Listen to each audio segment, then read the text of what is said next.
They cataloged every species in the known galaxy, every predator, every civilization, every threat. And when the census was complete, humanity wasn't on the list. Not because they missed us, because every sensor pointed our way went dark. If you've ever wondered what happens when the galaxy finally realizes its mistake, stay right here. Hit that like button, subscribe to HFY Endurance Tales, and drop a comment telling me, would you have warned them twice? Because Commander Marcus Webb only warned them once. Now let's move forward into the story that the Galactic Council wishes had never been recorded.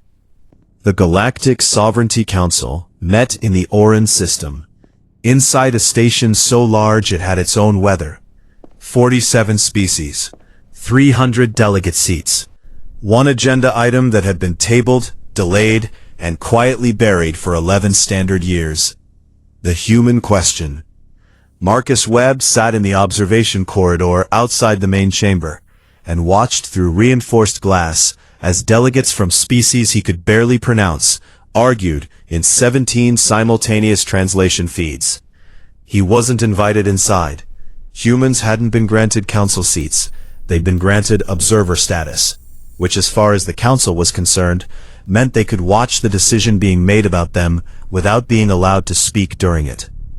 He was 43 years old, lean in the way that long deployments make a man lean, with close-cropped gray at his temples, and eyes that had the particular stillness of someone who had learned a long time ago not to show what he was thinking. His rank was Commander, Earth Strategic Intelligence Division. His job, on paper, was to observe and report. His actual job, the one no one wrote down, was to be the last adult in the room. He had a datapad on his knee. On it was a document marked Final Notice, Submission 7. The Council had received the first 6 submissions over the past decade. Each one had been acknowledged, filed, and ignored with the particular institutional grace of a body that believed time was always on its side. Submission 7 was different. Marcus had written most of it himself. The terms were simple. Earth and its 17 colonial systems requested formal recognition as a sovereign bloc within the Galactic Sovereignty Framework, with full voting rights, territorial guarantees, and the immediate cessation of what Earth's legal division had formally classified as economic siege tactics. The coordinated resource embargoes that 3 council member species had been running against human trade lanes for going on 6 years. The deadline on Submission 7 was 90 standard days from the date of receipt. The Council had received it 88 days ago. They hadn't responded. What they had done was schedule this session not to discuss the submission, but to formally reclassify humanity's colonial systems as ungoverned frontier territory, which under sovereignty law would open them to rival claims. Marcus had read the legal brief 3 times. He understood exactly what it meant. So did Earth Command. Inside the chamber, the session's presiding delegate, a Vorkai, tall and bilaterally symmetric with facial plates that shifted color when he spoke, was working through procedural language in the kind of measured, bureaucratic tone that makes atrocities sound like accounting. The translation feed in Marcus's earpiece rendered it smoothly. Reclassification pending confirmation of census data, which indicates no registered intelligent species maintaining continuous habitation in the designated frontier zones. Marcus looked down at his datapad. 88 days. 2 days left on the clock. He pressed his thumb to the authentication seal on Submission 7 and transmitted a single-word response to Earth Command. Confirmed. He stood, straightened his uniform jacket, and walked to the chamber doors. The 2 Keth security officers posted there, reptilian, nearly 2 meters tall, carrying pulse batons that could drop a being 3 times their size, moved to intercept him. Observer access only, one of them said through a translation collar. The session is closed to floor participation. I'm not here to participate, Marcus said. He held up the datapad, showing the council seal and his credentials. I'm here to deliver a document, Legally required, under Article 14 of the Observer Compact. You can check. They checked. It took 40 seconds. Then they stepped aside. Marcus Webb walked into the Galactic Sovereignty Council chamber, crossed the floor while 400 alien eyes tracked him, and placed a physical copy of Submission 7, stamped, sealed, and time-stamped, on the presiding delegate's table. 2 days, he said into the translation feed, loud enough that every delegate heard it. Then Earth's patience officially expires. The chamber erupted. The presiding Vorkai's facial plates flushed deep amber. The color, Marcus had been briefed, of contemptuous amusement. Humanity has been patient for 11 years, the delegate said when the noise settled. What precisely changes in 2 days? Marcus looked at him for a long moment. Everything, he said. He walked out. Behind him the laughter started before the doors closed. He didn't look back. He was already composing the signal to Fleet Admiral Chen.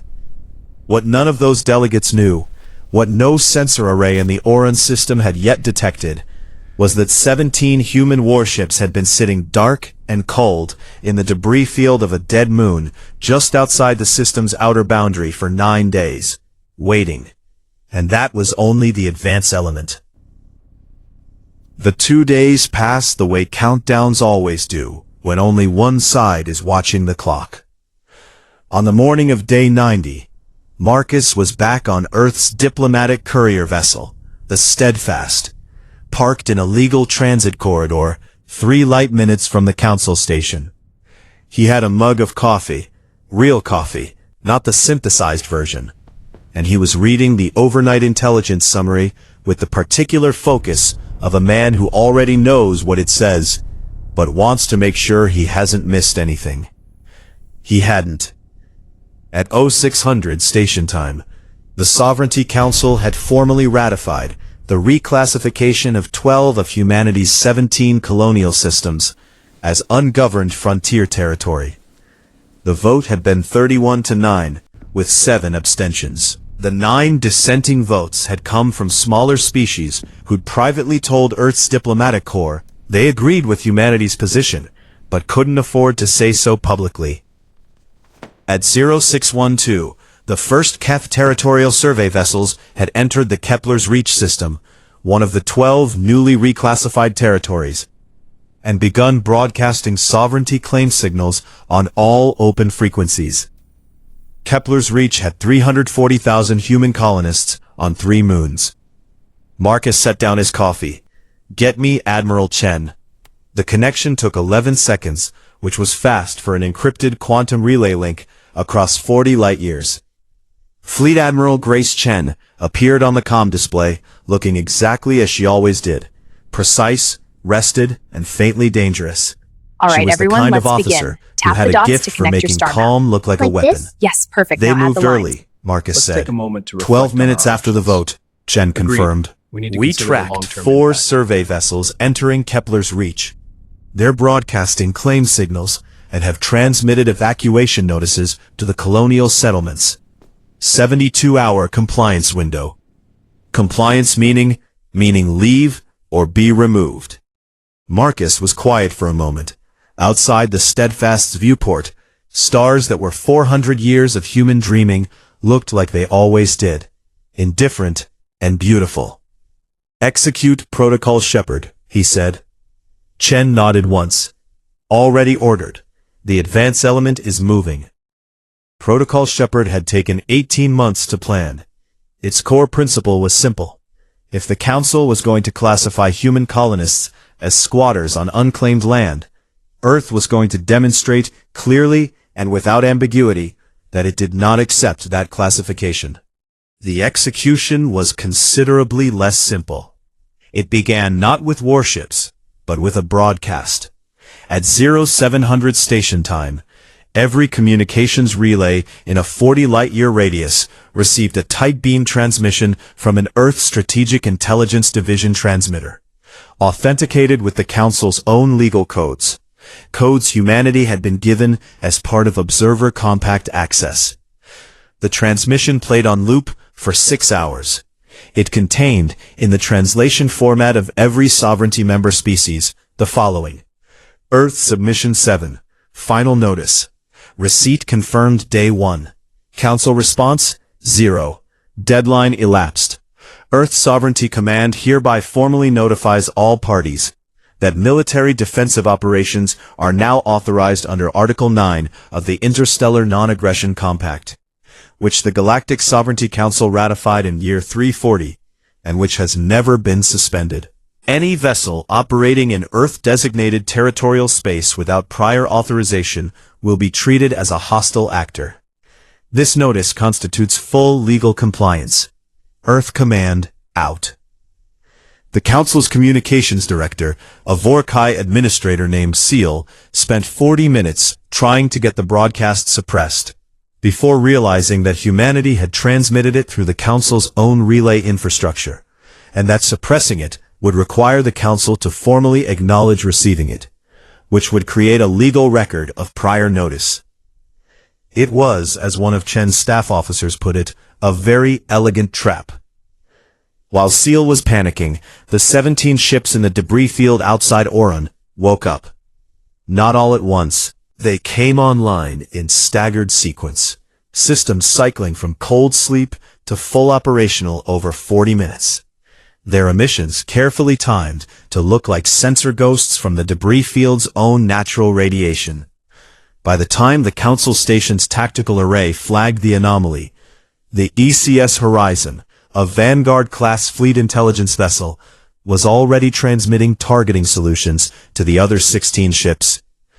The Horizon's commanding officer was Commander Devlin Cross, 38, tactical genius by training, and inconveniently funny by personality, which had kept him from promotion several times and placed him exactly where he was most dangerous, in command of a stealth element that needed someone who could improvise. "All right," Cross said, settling into his command chair with the cheerful focus of a man who had been waiting for this moment for 9 days. "Tactical. Confirm firing solutions on the survey vessels in Kepler's reach." "Confirm, sir. 4 Keth survey vessels. Non-combat configuration. Minimal armament." "Good. Load non-lethal intercept packages. We're not here to kill anyone. We're here to make a point." He paused. A very loud point. The intercept packages were electromagnetic pulse torpedoes, specifically engineered to disable ship systems without structural damage or crew casualties. They were expensive, difficult to manufacture, and the Keth didn't know they existed. 4 minutes later, every survey vessel in Kepler's reach went dark simultaneously. Their crew, unharmed, alive, and absolutely furious, drifted in dead ships, while an emergency beacon from each vessel broadcast on the open frequency. "ECS Horizon sends regards. Your vessels are intact. Your crews are unharmed. Please transmit surrender acknowledgement to receive navigation assistance." This message repeats. At the Council Station, the chamber went silent when the reports came in. Then, a second set of reports arrived. In 11 other reclassified systems, similar intercepts had occurred. Different ships, coordinated timing, all non-lethal, all legally prefaced by the morning's broadcast, all devastatingly precise. The Vorkai presiding delegate looked at his tactical advisor and said, in his species language, "How many ships do they have?" His advisor had no answer. And then, on the main display, a new contact appeared. Not 17 ships, not 20. The IFF signatures were coming in too fast to count, emerging from jump points that shouldn't have been viable. Points inside asteroid fields, inside debris clouds, behind moons, places no rational navigator would use.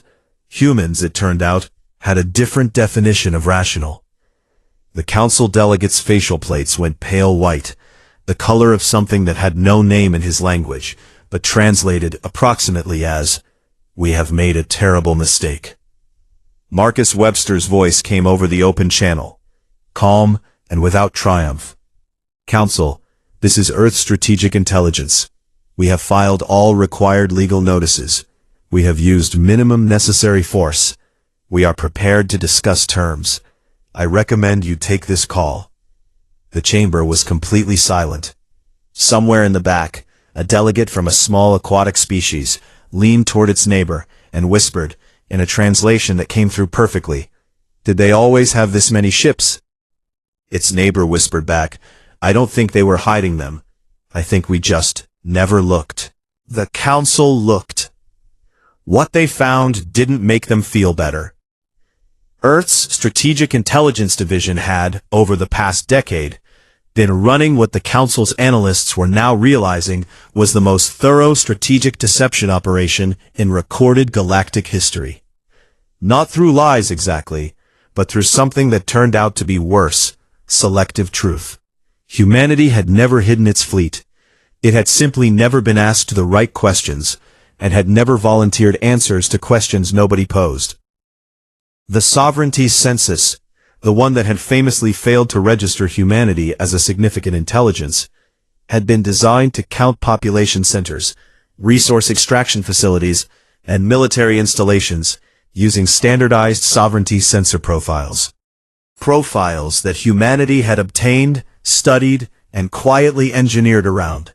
The 17 ships in the Oran debris field had been invisible because they ran cold, no active emissions, using passive sensor arrays and a communication method that bounced tight beam signals off the debris itself. The jump points humanity had used to deploy its broader fleet had been viable, because human navigators had spent 15 years mapping micro-jump corridors that no sovereignty navigator would use, because the safety margins involved were, by sovereignty standards, reckless. By human standards, they were Tuesday. In the council chamber's secure annex, the tactical briefing was not going well for the sovereignty's senior military advisor. A Vorkai general named Koth, who had built his career on the assumption that humanity's technological capability was roughly equivalent to a mid-tier regional power. "How many vessels?" asked the council's senior delegate, a Theron, a species that communicated partly through subsonic vibration, which the translation systems rendered as a constant faint rumble beneath their words. "Our current count is..." Koth checked his display. Checked it again. 412 confirmed. "We believe there are more that haven't activated IFF transponders." "Why haven't they?" "We don't know." The answer, which Earth Command had no intention of sharing, was that the 412 active transponders were the ships they wanted the council to see. The others were there to be found, eventually, when the council started doing math and realized that humanity's response was precisely calibrated. Not overwhelming, not theatrical, exactly sufficient. It was a statement. "We know exactly what we're doing. Do you?" Marcus Webb was in the council station's secondary conference annex by then, seated across a table from 3 council delegates, and one individual who had not been on the official attendee list, a Velhari diplomatic analyst named Sova. The Velhari were thin-limbed, gray-skinned, with eyes that were a deep amber gold, and set wide on a narrow face, giving them a field of vision that bordered on panoramic. Their bioluminescent patches, pale blue, running from temple to collarbone, shifted with emotion in ways their species couldn't fully suppress. Right now, Sovas were doing something Marcus had been briefed on, but hadn't quite believed until he saw it. They were flickering in rapid, irregular pulses. His briefing documents said that indicated something between deep analytical focus and the Velhari equivalent of stress. She had been assigned to observe the human response on behalf of the Velhari Cooperative, one of the 9 species that had voted against reclassification. She was not there to negotiate. She was there, she had told the council functionary who'd questioned her presence, to ensure that whatever was about to happen was accurately recorded. She had not spoken since sitting down. Marcus had noticed her watching him with those wide gold eyes since the moment he'd walked in. She had not nodded back. Velhari didn't nod, didn't share that particular reflex, but her bioluminescent patches had flickered once, which his briefing said was acknowledgement. The council's lead delegate, a Keth senior administrator named Grath, spread his four-fingered hands on the table and said, "Commander Webb, this display of force is provocative and destabilizing. Earth Command must stand down its fleet immediately." "No," Marcus said. Grath's scales tightened. "I'm sorry? No, we won't stand down. I can tell you what we will do, if you'd like to hear it." A pause. Grath said, "Speak." "We'll hold our current positions. We won't advance. We'll continue to refrain from lethal engagement as long as no sovereignty vessel attempts to re-enter the reclassified systems with hostile intent. We'll release the crews of the survey vessels as soon as the sovereignty formally acknowledges that their entry into Kepler's Reach and the 11 other systems constituted a violation of the non-aggression compact." He paused. "And we want to talk about the embargo. The trade complications are a separate matter." "They're not separate. They never were. 6 years of coordinated resource restriction against human trade lanes is economic warfare, and we have the documentation to prove it was coordinated." He slid a data chip across the table. "That's a partial summary. The full record is 17,000 pages. We've already transmitted copies to every independent news relay in a 30 light-year radius." The temperature in the room dropped about 3 degrees. Sova's bioluminescent patches went very still, which his breathing said was the Velhari equivalent of a sharp intake of breath. "You're threatening to publicize." "I'm not threatening anything. We already did it 40 minutes ago." Marcus folded his hands on the table. "The question now is whether the Council wants to negotiate a resolution that preserves some dignity for everyone involved, or whether we're going to do this the hard way." The hard way. Grath's translation collar made the pause before his next words sound almost contemptuous. "You have 400 ships. We have more than 400, Marcus said quietly. "And that's not the point." He looked directly at Grath, then at each of the other delegates in turn. "The point is that we gave you 11 years. We filed 7 submissions. We watched you embargo our trade lanes, reclassify our colonies, and laugh at our warnings. We did everything right. And now, we need you to understand that the version of humanity you've been operating on, the one that's patient and quiet and too small to matter, that version was real. We were genuinely trying to resolve this without force." He let that sit for a moment. "The version you're dealing with now is also real." Sova spoke for the first time. Her voice, through the translation system, came out as a clear, measured alto. "Commander, the Velhari Cooperative would like to formally request a copy of your complete documentation record for independent verification." Every council delegate at the table looked at her. She looked back at them, her wide gold eyes entirely steady, bioluminescent patches cool and even. "We voted against the reclassification," she said simply. "We would like to understand what we were right about." Grath's scales were tight enough to hear. "Analyst Sova, this is not the appropriate forum. Article 7 of the Observer Compact," she said, without looking away from Marcus. "Independent verification request. It's my right." Marcus slid a second data chip across the table to her. "Already prepared one for you." Her patches flickered, that rapid, irregular pulse again. She took the chip and said, "You anticipated this." "We anticipated several things," Marcus said.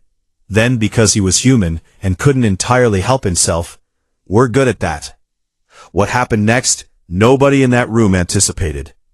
The station's tactical alarm sounded, not the standard alert, but the priority emergency band, the one reserved for imminent threats. Every display in the annex lit up simultaneously, with a single message, broadcast on all channels, in every translation format, from a source deep inside the Keth home system.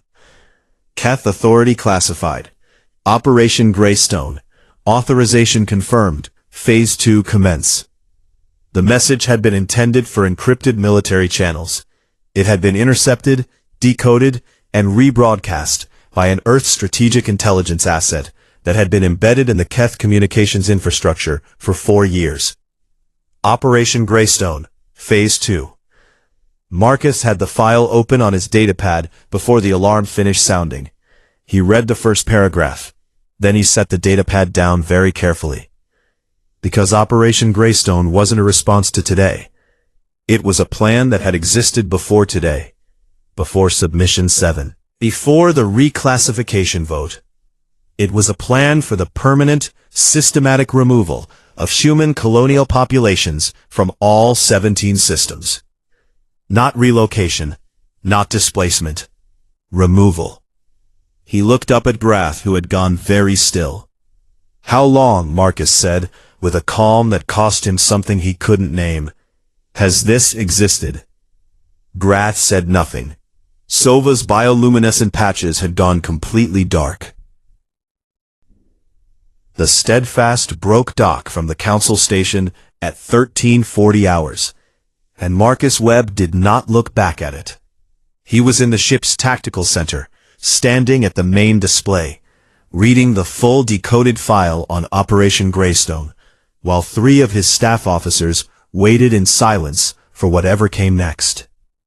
What came next was Marcus finishing the file, setting the datapad face down on the console, and saying, "Get me Cross." Devlin Cross appeared on the comm, still in his command chair aboard Horizon, looking like a man who had also just read something he wished he hadn't. "You saw it. How long have we had this?" "Assets sent the flag 6 hours ago.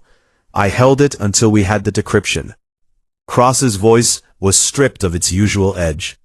"Marcus, it's not just the Keth. There are Vorkai coordination signatures in the communications metadata. This was council-level planning." What's the timeline in the document? Phase 1 was the reclassification. That happened this morning. Phase 2 is the survey vessel deployment, which already occurred. Phase 3 is Cross stopped. Tell me. Phase 3 is a combined Keth Vorkai fleet action against the 3 most populated colonial systems. Kepler's Reach, New Meridian, and Ashford Station. Combined population. I know the populations. Marcus had visited all 3 systems. He knew what Kepler's Reach smelled like in the morning near the atmospheric processors. He knew what the kids in New Meridian were learning in their schools. He had shaken hands at a colony opening ceremony at Ashford Station 2 years ago with a man named Daniel Park, who'd spent his whole life building something in a place that didn't exist yet. Timeline on Phase 3? Based on fleet movement data our assets have been tracking, 18 hours. 18 hours.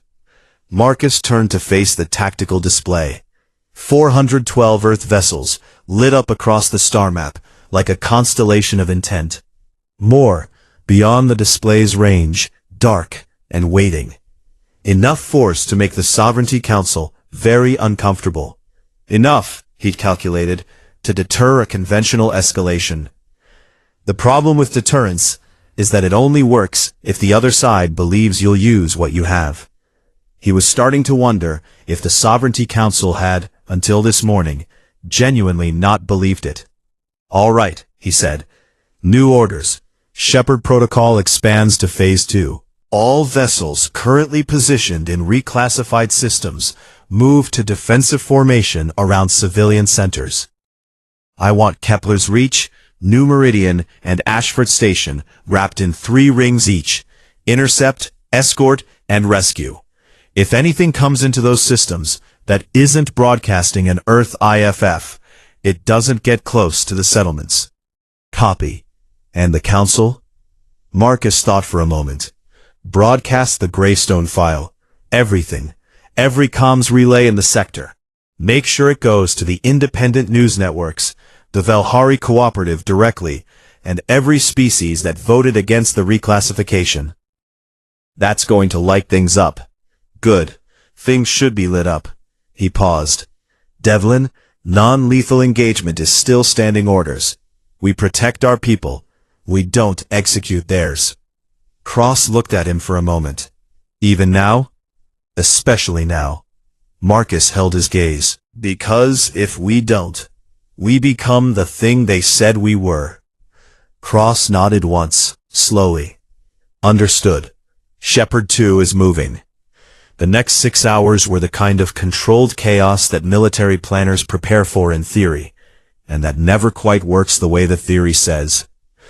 Earth's fleet executed the protective formation deployment with a speed and precision that came from years of rehearsal. The kind of rehearsal that only happens when the people running it genuinely believe they might need it someday. They had needed it. They'd just hoped they were wrong.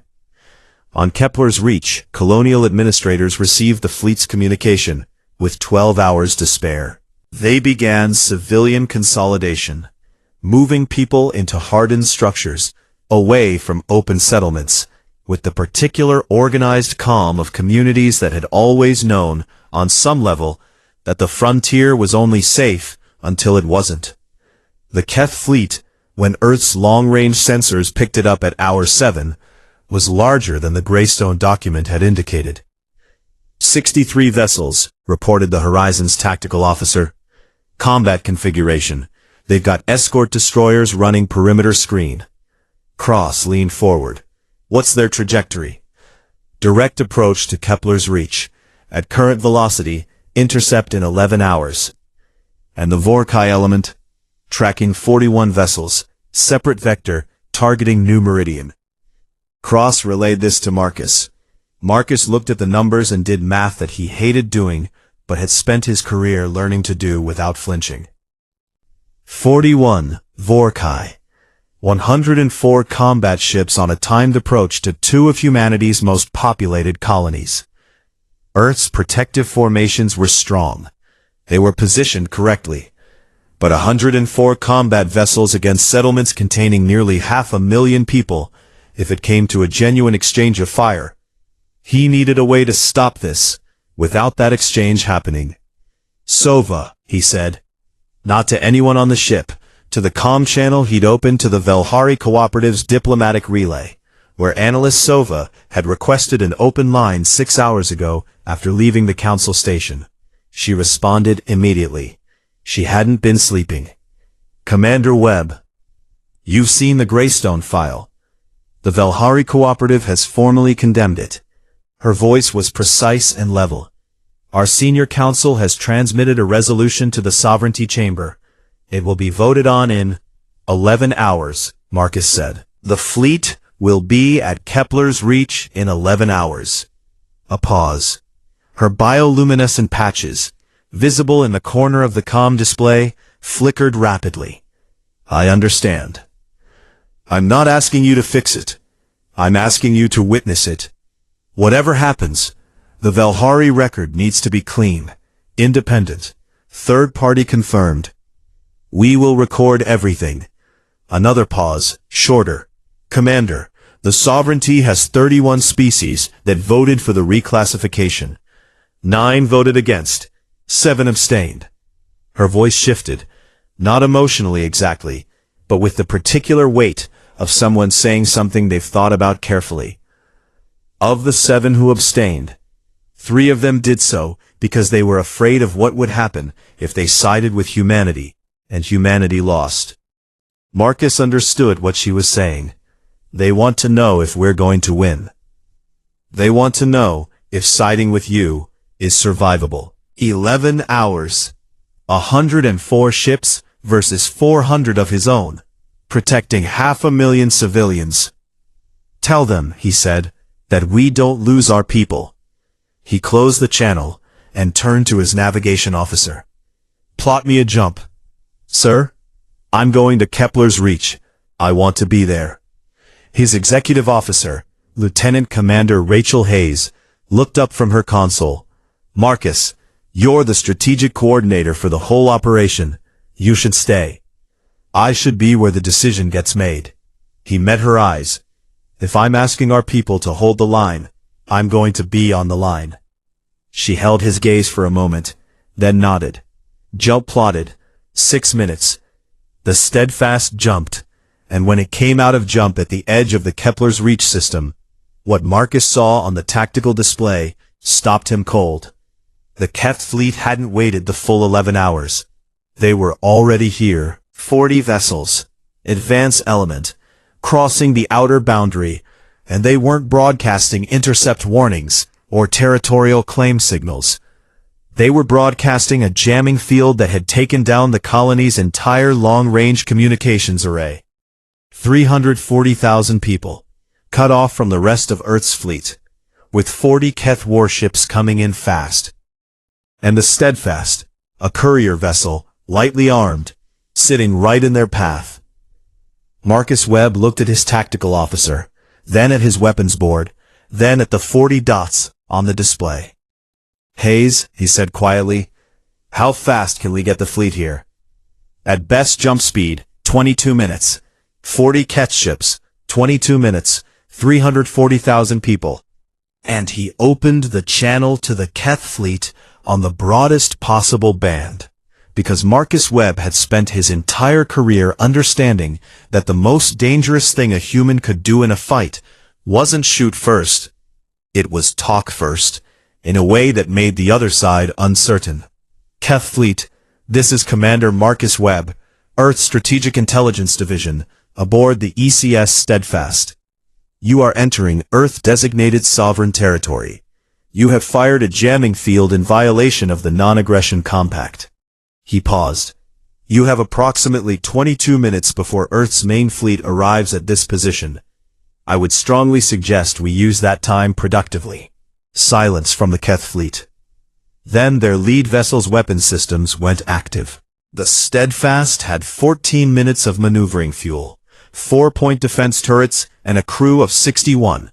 She was built for speed and intelligence work, not combat. Her hull was rated to take a handful of glancing shots from light weapons before the structural integrity became a conversation topic. Marcus was aware of all of this. He was also aware that the Keth lead vessel, a heavy cruiser class 3 times the Steadfast's mass, had just painted them with a targeting lock. "Full thrust, bearing 270, Marcus said. "Get us between them and the settlements."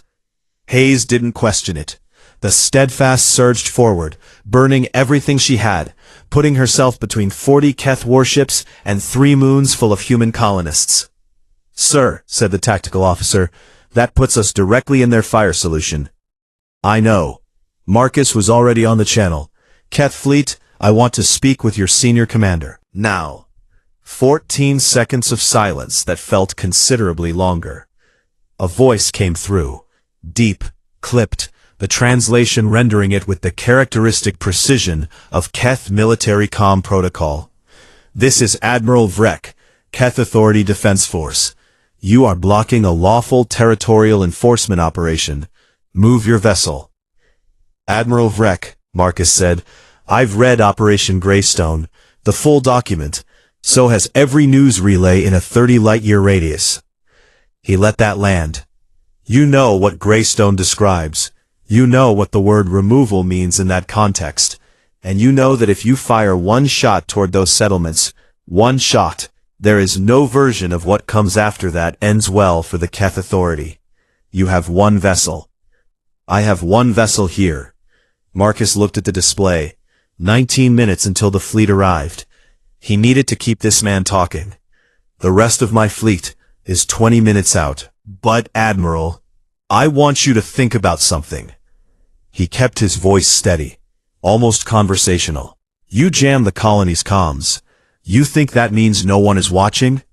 What you've missed is that we have 6 independent relay drones running passive broadcast in this system that your jamming field doesn't cover." He was improvising. "They had 4, not 6, but close enough. Every movement you make is being recorded and transmitted in real time to the Velhari Cooperative and 8 independent news networks. Greystone is already public. Your fleet movement is already public." He paused. "So I'm asking you, Admiral, and I want you to genuinely consider this. What happens to you personally if you fire on civilian settlements in full view of the galaxy?" Another silence. Not as long this time. "You are stalling," Admiral Vrek said. "Yes," Marcus said simply. "I am. Because I'd rather stall than fight. And I'd rather fight than let you near those moons." His voice dropped half a register. "But I want to be honest with you, Admiral.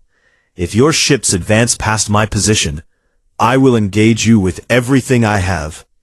It won't be enough to stop you. I know that. My crew knows that. We're going to do it anyway." He could feel Hayes and the rest of the bridge crew very still around him. Not frozen, still. The kind of still that humans get when they've made a decision. And when our fleet arrives, and they will arrive, what they'll find is that 40 Keth warships fired on one unarmed courier vessel that was standing between them and 340,000 civilians. He let that breathe. "That's not a military operation, Admiral. That's a massacre in progress. And I don't think that's what you signed up to do." 17 seconds. "You think very highly of your species' moral position," Vrek said. "I think very clearly about consequences," Marcus answered. "That's different." 15 minutes. He watched the Keth fleet's formation on the display. Tactical was tracking individual ship movements. Most of the 40 vessels were holding. The 3 closest, the advanced screen, the ones that would hit the steadfast first if this went wrong, had slowed. Not stopped, slowed. "Give me something I can bring to my council," Vrek said finally. It was, Marcus knew, the most important sentence he'd heard all day. Because it meant Vrek was looking for a reason not to do this.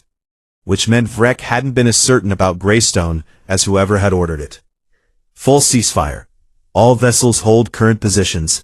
My fleet arrives. They hold perimeter. No advance.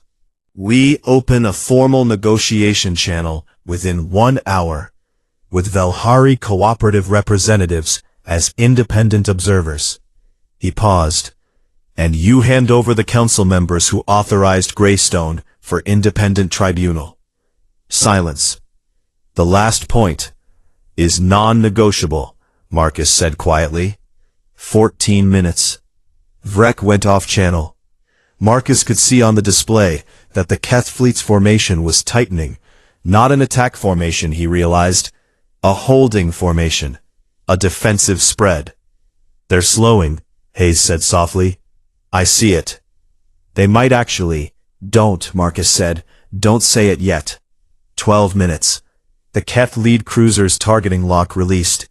Marcus exhaled slowly enough that only Hayes, standing next to him, heard it. "Admiral Vrek," he said, "I'm going to take your silence as provisional agreement. My fleet will be in system in 12 minutes. They will hold position at the outer boundary. I'll be on a negotiation channel in 60 minutes. He paused. "And Admiral, thank you for hearing me out." Another long pause. "Your species," Vrek said slowly, "is very strange." "We've heard that." The channel closed. Marcus turned to his crew. Every face on the bridge was looking at him. He looked back at them. 61 people who had, without a word of dissent, positioned a courier vessel between 40 warships and 340,000 civilians. "Good work," he said. "Because what else do you say?" Hayes put a hand briefly on his shoulder, said nothing. That was fine. 11 minutes later, 412 Earth vessels dropped out of jump at the system boundary, and the Keth fleet held. In New Meridian, the Vorkai element had encountered something similar. Not a courier vessel, but a standing order from the Vorkai's own Economic Council, transmitted the moment the Greystone file hit the news networks. 3 of the Vorkai political figures, whose authorization signatures appeared in the Greystone document, were already under internal investigation. The Vorkai fleet received a stand-down order from its home authority with 4 minutes to spare. 4 minutes. It wasn't clean. It wasn't the kind of ending that got written into official histories as a triumph. It was 4 minutes and 61 people on an undersized ship, and a very tired commander who had spent 11 years trying to solve something without firing a shot. But 340,000 people on 3 moons went to bed that night, and in the council chamber, 3 light minutes away, Sova sat, with her bioluminescent patches burning a steady, quiet blue, the color in Velhari physiology of something she had not felt in a very long time. She looked at the recording of everything she'd witnessed, everything she'd documented, and she began to write. The final thing she hadn't expected was the message that arrived from Marcus Webb, 7 hours after the standoff ended. It said, "The documentation you requested is complete. All 17,000 pages. I'm also sending you the crew manifest of the Steadfast. They should be part of the record." She read the manifest. 61 names, their ages, their roles, their home systems. The youngest crew member was 24 years old, from Ashford Station, one of the moons they had been protecting. Sova's patches went very still. Then she added the manifest to the record, flagged it as primary evidence, and transmitted the entire archive. 11 years of submissions, 6 years of embargo documentation, Operation Greystone, the standoff logs, and 61 names, to every independent judicial body in the known galaxy. The Galactic Sovereignty Council's emergency session lasted 19 days.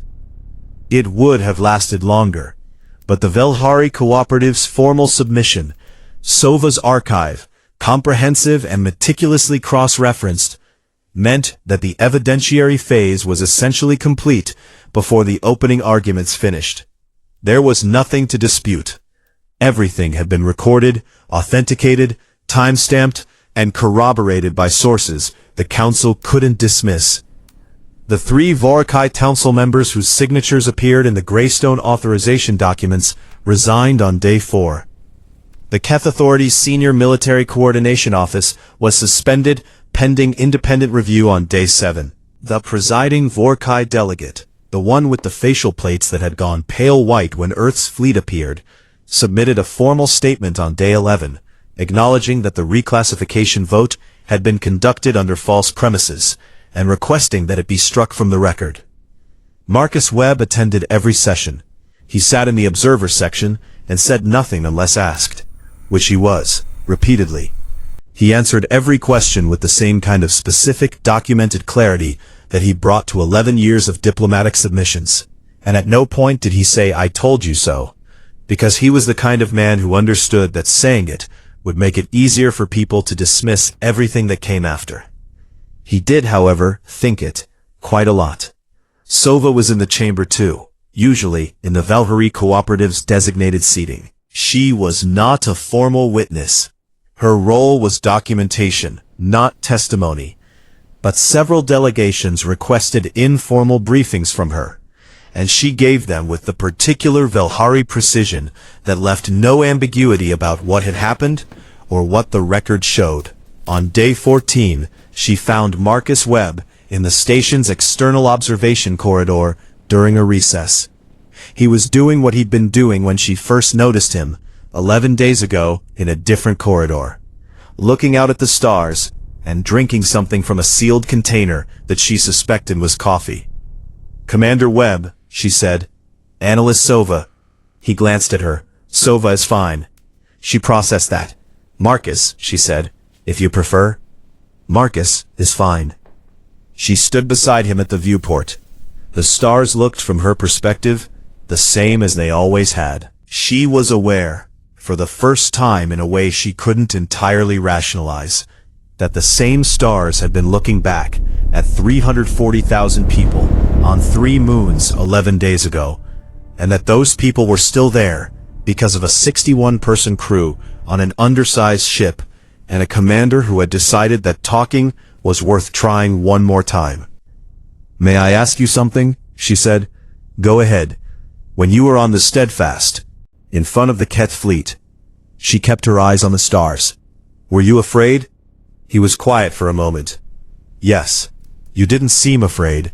Seeming afraid doesn't accomplish anything." He glanced at her. "Being afraid is just information. It tells you what matters to you. I already knew what mattered to me." She considered that. Her patches shifted, the rapid, irregular flicker of deep processing. "The Velhari phrase for that," she said slowly, "translates approximately as carrying the weight clearly. It is considered a significant quality.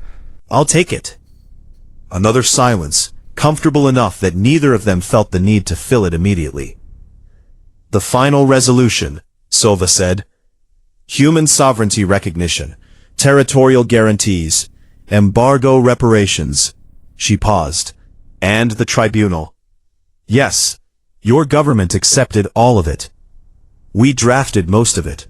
She looked at him then, full panoramic gaze, that wide amber gold field of vision that didn't miss much. You were ready for this outcome. You planned for a resolution, not just a military victory. We planned for both, he said. We hoped we'd only need one. On day 19, the Galactic Sovereignty Council voted to ratify the Kepler's Reach Accords. The vote was 41-6. The 6 holdouts were the Keth Authority's remaining political bloc, whose objection was formally noted and immediately overshadowed by the Valhari Cooperative's announcement that it was submitting the complete Greystone archive to the newly formed independent tribunal for crimes against recognized populations. Earth Strategic Intelligence issued a single public statement on the ratification. We appreciate the Council's decision. We note that this outcome was available 11 years ago. We look forward to working within the framework we should have been part of from the start. Devlin Cross, reading the statement aboard the Horizon, said, "We were nicer about it than I would have been."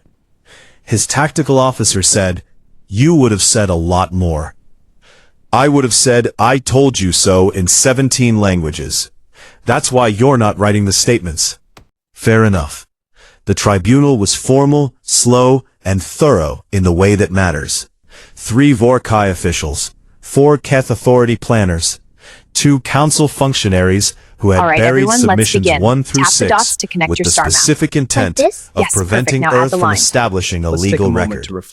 All of them, when the record was read aloud in full, heard 11 years of documented warnings, 6 years of documented embargo coordination, and a plan for the organized removal of human colonists from their homes. All of them heard it in a chamber where the evidence was airtight, because one human intelligence officer had spent a decade making sure everything was filed, time-stamped, and transmitted to the right people at the right moments.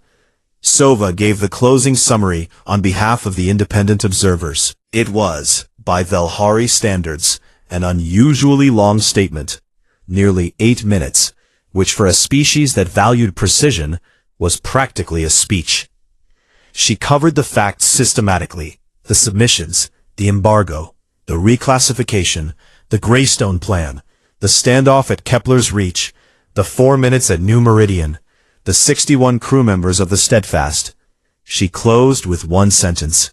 She had written it 17 times before she found the version that was accurate without being emotional, direct without being theatrical, and true in the way that facts that are also judgments sometimes manage to be true. She looked at the tribunal, and at the gallery beyond it, and at the transmission feeds that were carrying the session to every news relay in the sector, and she said, "The humans warned you. They warned you 7 times, across 11 years, by every legal method available to them, with full documentation, clear terms, and recorded deadlines. And every choice that followed, every escalation, every delay, every dismissal, was made by those of you who decided that their patience was weakness." She let that settle over the chamber like a change in air pressure. "It was not weakness," she said. "It was evidence. And now, so is this." In the observer gallery, Marcus Webb sat with his hands folded on his knee and said nothing. He didn't need to. The galaxy had finally read the file. If this story hit you the way it hit me writing it, drop a comment below. Tell me, which moment got you? The Steadfast staring down 40 warships? Sova's final line? Something else? Share this with someone who needs to see what HFY Endurance Tales is doing. Because stories like this exist to remind us what it looks like when humanity does it right. Like, subscribe, and I'll see you in the next one.